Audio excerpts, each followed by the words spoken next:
If you imagine a blonde-haired, blue-eyed girl from a mostly white community in Minnesota, you probably wouldn't guess that one day she would be wearing hijab, the Muslim head covering, and devoting her professional life to interfaith work, and yet here I am.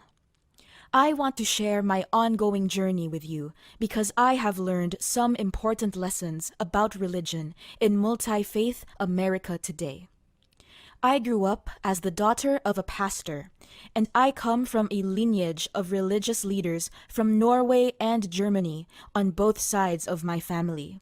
So doing religious works is in my genes growing up. I was highly involved in the Christian community.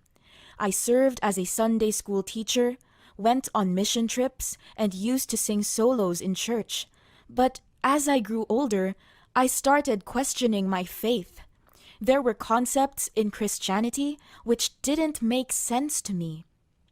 Over time, I left my hometown to attend college and ended up studying major religions of the world.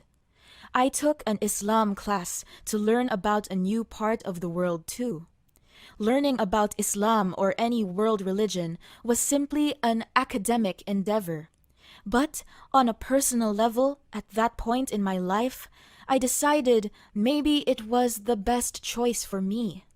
So, I continued my educational career and went to a graduate school to study higher education.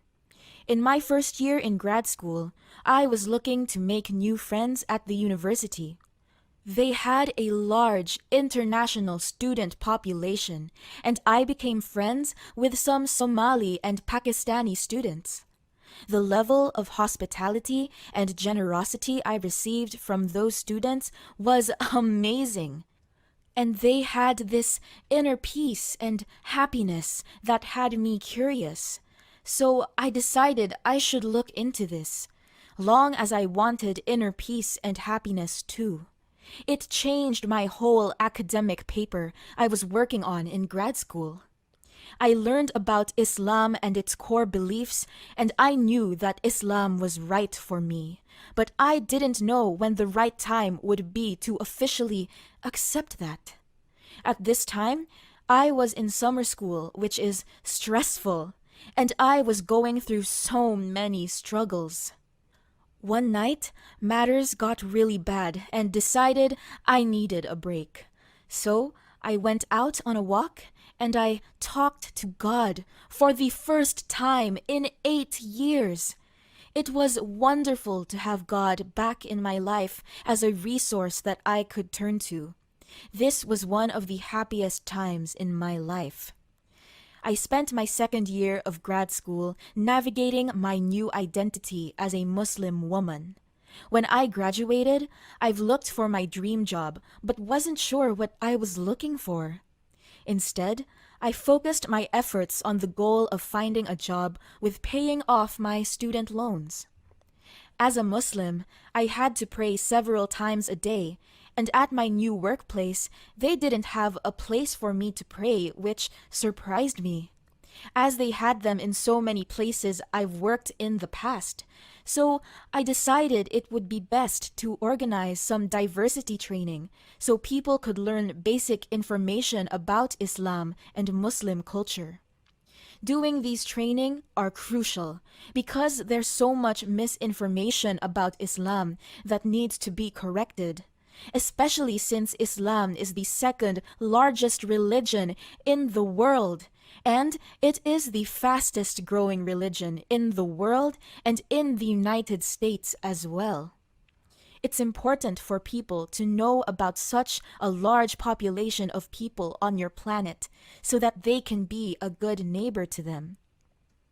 When I first realized there was no place for me to pray, I started talking to my friends, then my supervisor, next our VP of HR, and finally our CEO and president about it.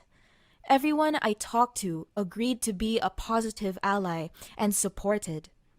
I thought I could benefit so many people by building this space, so I intentionally chose a secular name and meditate, so I called it Quiet Space. There was one hurdle, and that was figuring out where the space would be located. It did take some time to research, finding a space that is ideal for Muslims to pray. Outside of my day job, I enjoy giving speeches about Islam and Muslim culture. In the community, one big opportunity was that I gave a speech at the first women's only masjid in the United States.